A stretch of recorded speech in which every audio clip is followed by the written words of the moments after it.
अरे नहीं नहीं, तू कहाँ जा रहे भाई? अपने कमरे में। हम भी चलेंगे, कुछ जरूरी बात करनी है। आपकी ये जरूरी बात ना कितनी फिजूल होगी ये मुझे पता है। गोलू क्या कर रहे हो? बेचारा थक गया है, जाने दो ना, इसे आराम करने दो। अरे थके हुए तो हम भी है ना, मेहनत सिर्फ इसने नहीं हमने भी की है। आलू पूरी खाने में क्या मेहनत की है तुमने गोलू? वाह गोली दीदी वाह, हमारा आलू पूरी खाना आपको दिखा, लेकिन सबको बस में बिठाना, वहां पे सही सलामत पहुंचाना, जोर जोर से तालियां बजाना, बस में वापस बिठा के यहाँ लाना, ये सब नहीं दिखा।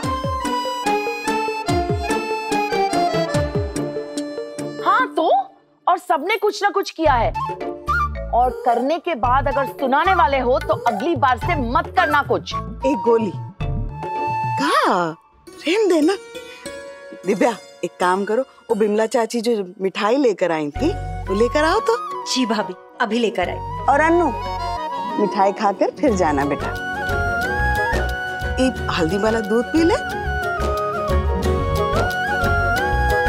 हम पहले मिठाई खाएंगे और फिर मीठी बातें करेंगे। आप नहीं आप रखिए। लाओ लाओ हमको दो। जब देखो मिठाई मिठाई मिठाई। इस मिठाई से समझ गए होगे, जितना प्यार घर वाले तुम्हें करते हैं उतना ही प्यार पूरे मोहल्ले वाले करते हैं। ये लो खाओ। और हम मिठाई से प्यार करते हैं। तू पूरा खा। एला हम भी खाएंगे। गोली बुआ, मैं अपने कमरे में सोने जा रहा हूँ। गोलू चाचा और उनकी टीम से कहिएगा ना कि मुझे आके परेशान ना करे। अरे अनु, जैसे होनी को कोई नहीं टाल सकता, गोलू को भी कोई नहीं रोक सकता। तू भाई झेल ले। हाँ झेल लेना थोड़ा। यार आप लोग क्या चाहते हो? चाय पे चर्चा। चल चाय मैं बना कर लाऊंगी और चर्चा हम सब करेंगे। ओके, मैं सबके लिए चाय बना कर लाती हूँ। क्यों इरिटेट कर रहे हो आप लोग? वाह, अब लोग हमारी चर्चा से इरिटेट होते हैं। अरे भाई साइंटिस्ट ऑफ द ईयर जो बन गए हैं ना। एक सेकंड, फोन आ रहा है, इंस्टीट्यूट से होगा। किसका है? फ्रेंड का है। फ्रेंड? भैया, अरे भैया भैया, फ्रेंड का होता तो तू इतना ना सोचता। सॉरी, आप जिस व्यक्ति तक पहुंचने की कोशिश कर रहे हैं वो व्यक्ति इस वक्त पहुंच क्षेत्र से बाहर। पहुंच क्षेत्र से बाहर ही होगा ना, इतनी बड़ी गोल दीवार जो मेरे सामने खड़ी है। किसका है? ओ भाई साहब, फ्रेंडशिप हो गई। हाँ कर ले अपनी फ्रेंड से बात कर ले आराम से। अब इस वक्त कॉल किया तो शायद कुछ इम्पोर्टेंट ही होगा, या फिर गलती से डायल किया होगा। उठाना। पहले आप सब जाइए। क्यों? हमें भी तो जानना है कि गुनगुन ने अभी क्यों फोन किया। उसके घर में सब ठीक है ना? हाँ, उठा ना अन्नू, फोन कट जाएगा। उठा। कट गया। श्योर? अब आप सब जाइए। जी जी।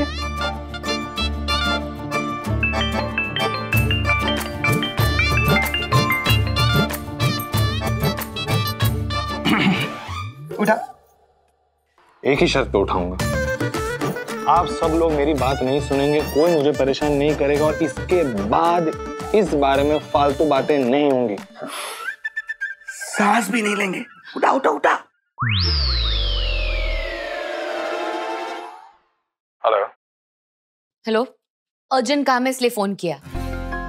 बोलो क्या हुआ? तुम आकृति को जानते हो ना? हाँ, वो मेरी जूनियर है। वो मेरी बुआ की बेटी है। तुमने ये बताने के लिए कॉल किया है? लिसन, आज झगड़ा करने का ना ही मेरे पास कोई टाइम है, ना ही मेरा कोई मूड है, इसलिए सीधे पॉइंट पे आती हूँ। मेरी बुआ ने अपने आप को रूम में लॉक कर दिया है। मैंने बहुत कोशिश की पर वो दरवाजा नहीं खोल रही है। मैं साइंटिस्ट हूँ, मैं दरवाजा कैसे खोल सकता हूँ? मैं चाबी वाला नहीं हूँ। पर फैमिली वाले तो हो ना, तुम्हें पता है ना, जब कोई फैमिली मेंबर अपने आप को रूम में लॉक कर देता है तो कैसा फील होता है। लिसन, मेरी बुआ रो रही है। All thanks to your junior. हाँ तो इसमें मैं क्या कर सकता हूँ? हेल्प।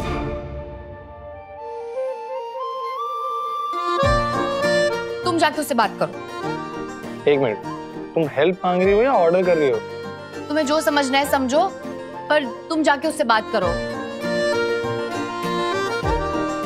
प्लीज। क्या बात करूं? उसे समझाओ कि उसके साथ जो कुछ भी हुआ है उसमें मेरी बुआ की कोई गलती नहीं है। वो आकृति को नहीं, आकृति के पापा को छोड़कर गई थी। इनफैक्ट बुआ ने बहुत कोशिश भी की आकृति की कस्टडी लेने की, पर आकृति के पापा ने झूठी कहानियां बनाई और आकृति को बहुत दूर कर दिया बुआ से। तो ये सब बातें तो तुम भी बता सकती हो ना उसे। कैसे बताऊं? वो ना ही हमसे बात करती है, ना ही हम पे ट्रस्ट करती है। वो उसे सब झूठ ही लगेगा।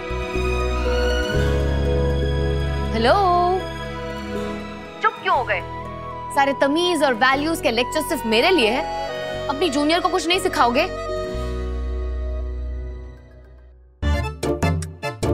क्या हुआ? कुछ प्रॉब्लम है?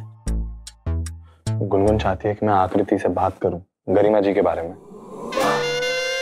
हाँ तो चला जाना। प्रॉब्लम में अपने ही अपनों के काम आते हैं। पॉइंट। सुनो, तुम्हें तमीज सिखाना एक बात है और किसी माँ और बेटी के बीच बात करना अलग बात होती है। और ये उनका पर्सनल मैटर है, मुझे नहीं लगता कि मुझे बीच में बोलना चाहिए। Oh, really? जब आकृति तुमसे बात कर रही थी तब तो तुमने ऐसा नहीं कहा कि ये तुम्हारा पर्सनल मैटर है, इसमें मैं बीच में नहीं बोलूंगा। इनफैक्ट तुमने तो उसको ये कहा कि इसके बारे में बाद में बात करते हैं। तो अब जाओ, करो बात उससे। चुप क्यों है? जो वो पूछ रही है उसका जवाब दे।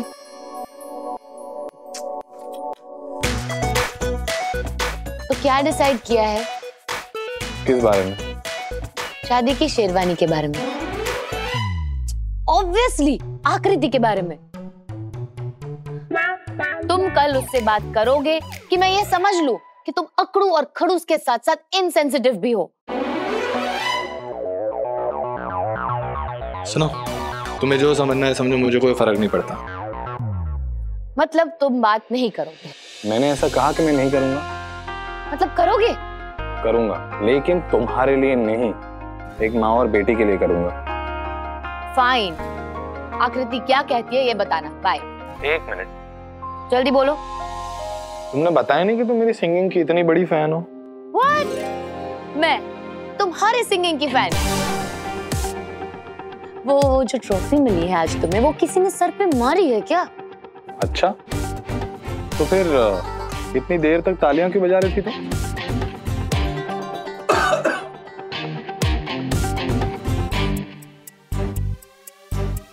खुशी में। कैसी खुशी? कि फाइनली तुम्हारी परफॉर्मेंस खत्म हुई और मेरे कानों को आराम मिला। तो एक काम करो, ये कॉन्वर्सेशन भी खत्म करो और मेरे कानों को भी आराम दो। फाइन, कल आकृति से बात कर लेना। सुनो, तुम्हें ऑर्डर और रिक्वेस्ट के बीच का फर्क नहीं पता क्या? अच्छी तरह से पता है। तो ऑर्डर मत दो, तुम मेरी बॉस नहीं हो। मैं तुम्हारी बॉस हो भी नहीं सकती क्योंकि मैं मर जाऊंगी, और तुम्हारे जैसे एम्प्लॉय को कभी नहीं रखूंगी। मेरे जैसा एम्प्लॉय? तुम कोई भी एम्प्लॉय नहीं रख सकती। बॉस बनने के लिए पढ़ाई करनी पड़ती है। बीए में फेल होने वाले कभी बॉस नहीं बन सकते। क्या बोल रहे हैं? तुम्हें पता नहीं है क्या कितने सारे कॉलेज ड्रॉप आउट्स बिलियनर्स है?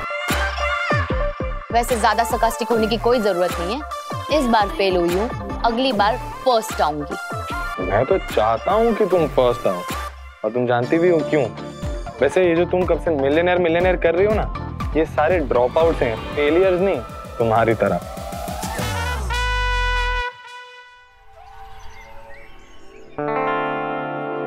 देखो आकृति सक्सेना सर, कल आई एम सॉरी, मैं नहीं चाहती हूँ कि आपको मैं अपनी फैमिली मैटर में खींचूं। अगर मैं तुमसे कहूँ कि ये मेरा भी फैमिली मैटर है तो?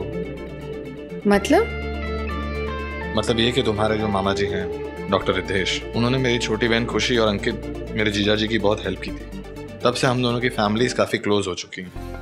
देखो, मैं तुम्हारी पर्सनल लाइफ में इंटरफेयर नहीं करना चाहता, मेरा कोई हक भी नहीं बनता, लेकिन करना पड़ रहा है।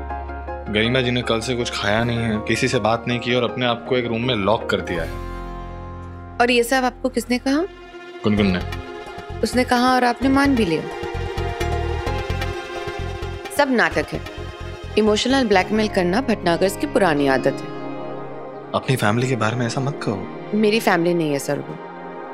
रिश्ते सिर्फ ना मानने से खत्म नहीं हो जाते, और मानने से रिश्ते बन भी नहीं जाते, रिश्ते निभाने से बनते हैं।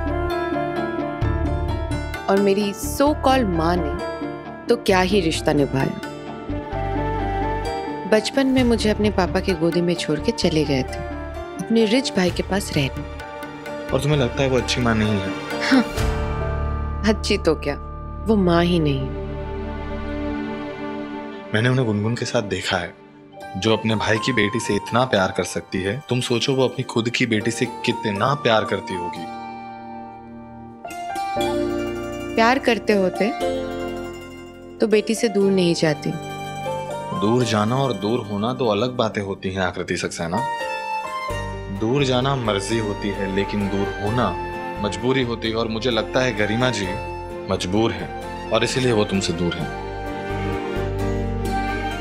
मुझे छोड़ के जाना उनका खुद का डिसीजन था। कौन सी माँ अपनी बेटी को छोड़ के जाएगी? क्योंकि तब मैं उनकी रिस्पॉन्सिबिलिटी थी, मुझे उनकी जरूरत थी, और अब उन्हें मेरी जरूरत है। तब उन्होंने मेरा साथ नहीं दिया था और अब मैं उनका साथ देना नहीं चाहती हूँ। एक बात बताओ, इतने सालों में उन्होंने कितनी बार तुमसे बात करने की कोशिश किया, तुमसे मिलने की कोशिश की? फोन करती थी, पर बड़ी मम्मी ने कहा था उनसे बात नहीं करने के लिए, तो कभी फोन नहीं उठाया उनका। अगर कभी मुलाकात ही नहीं हुई, बात ही नहीं हुई, तो ये जो गलतफहमी है ये दूर होगी भी तो कैसे? गलतफहमी नहीं है सर, ये गरिमा भटनागर का सच है।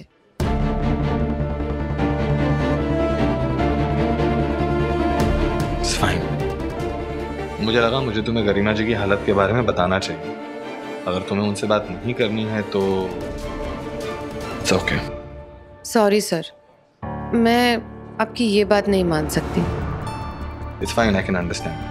सर, आप डॉक्टर रिद्धेश को जानते हैं, तो गुनगुन को भी जानते ही होंगे ना? हाँ। सच में बहुत ही बदतमीज और बिगड़ी हुई है क्या वो? क्या हुआ सर, कुछ बात है क्या? बात तो है। मेरे परिवार वाले मेरी शादी कराने के लिए लड़की ढूंढ रहे थे, तो उन्होंने गुनगुन से मेरी शादी तय कर दी। What? शादी गुनगुन से? क्यों? ये कैसा मैच हुआ? आप इतने पढ़े लिखे, समझदार, स्वीट, सिंपल, और गुनगुन? आप उससे कैसे शादी कर सकते हैं? आप उसे पसंद करते हैं? मैं? Not at all. वो इस दुनिया की आखिरी लड़की होगी ना, तो भी मैं उससे शादी ना करूं। आखिरी क्या, मैं किसी भी लड़की से शादी कर लूं, लेकिन उससे शादी नहीं करूंगा। किसी से भी? अब I mean, आपको ऐसी लड़की से शादी नहीं करनी चाहिए सर। आपको तो ऐसी लड़की से शादी करनी चाहिए ना, जो आपकी तरह पढ़ी लिखी, समझदार, साइंस वाली लड़की हो, जो आपको समझे, आपके काम को समझे, है ना? मेरी पसंद मैटर नहीं करती। मेरे परिवार को गुनगुन पसंद है, तो बस बात खत्म। तो आपने कहा नहीं कि आपको पसंद नहीं है? कहा, लेकिन वो नहीं माना। तो आप मान गए? और क्या ऑप्शन था? वैसे भी उन्हें उम्मीद है कि ये रिश्ता चलेगा। और आपको भी?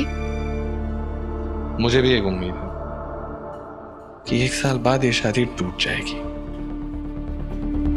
वैसे तो हर बात में परफेक्शन चाहिए, और जो लाइफ के लिए परफेक्ट पार्टनर हो सकती है, उस पर ठीक से ध्यान भी नहीं देते। पता नहीं मैंने अपने दिल की बात कहने में इतनी देर क्यों कर दी।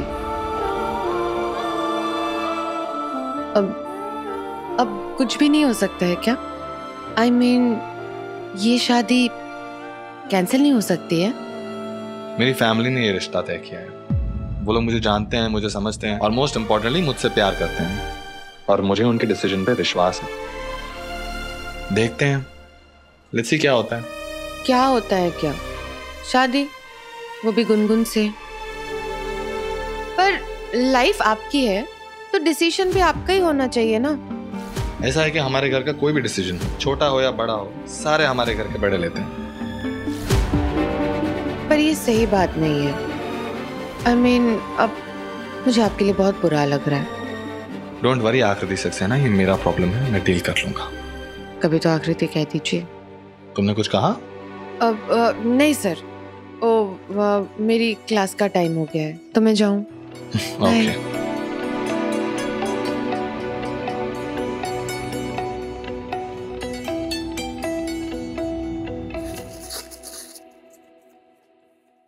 सुनिए जी, क्या कह रहे हैं?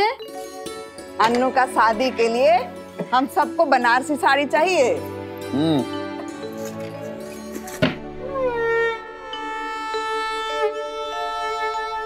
हिसाब में इतना दिक्कत होता है तो नेल कटर काहे नहीं इस्तेमाल करते हैं?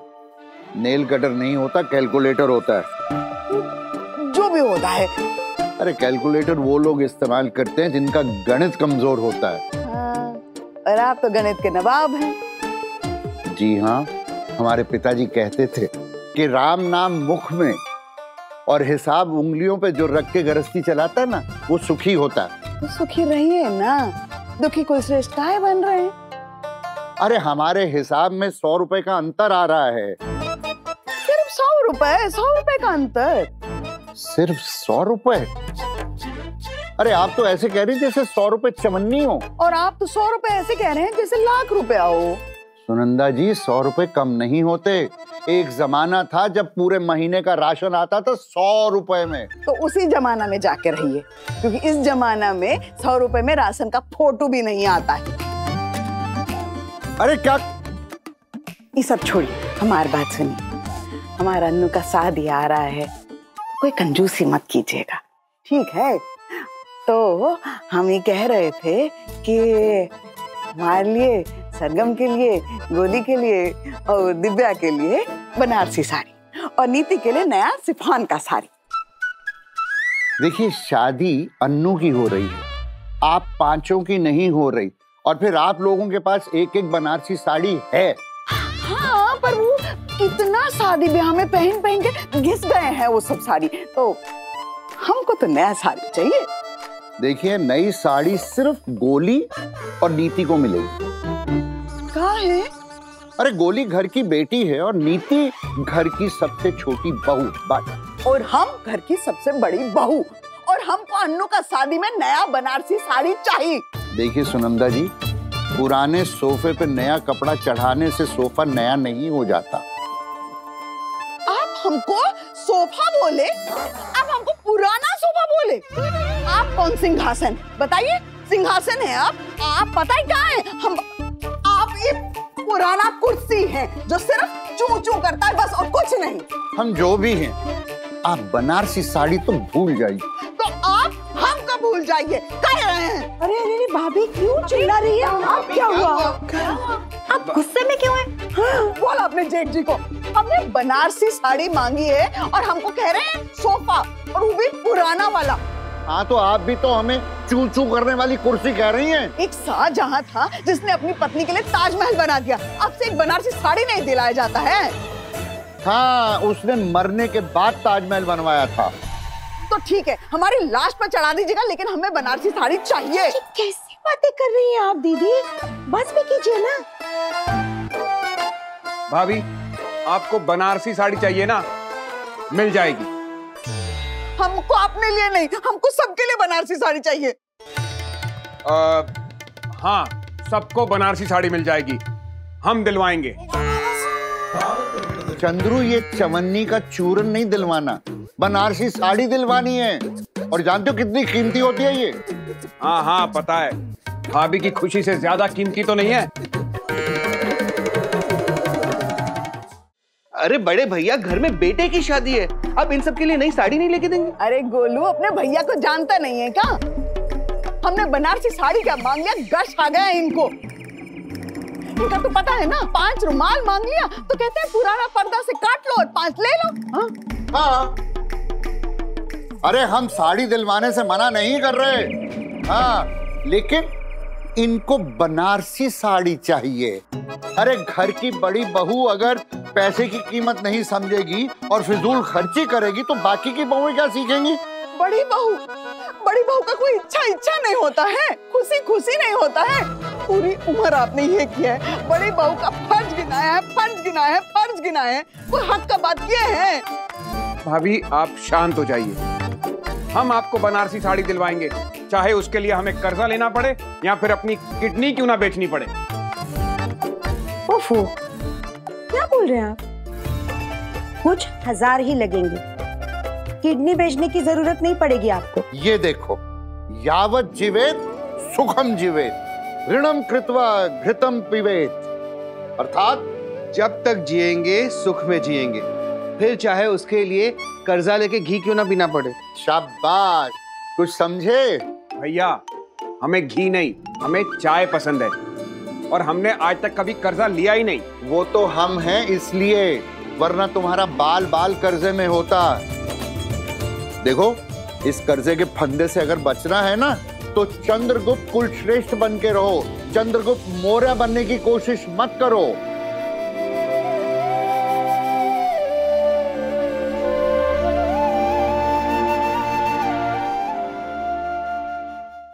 कभी कभी इत्तेफाक से। स्टार प्लस के ऐसे ही और बेहतरीन लम्हे देखने के लिए सब्सक्राइब करें हमारे YouTube चैनल को।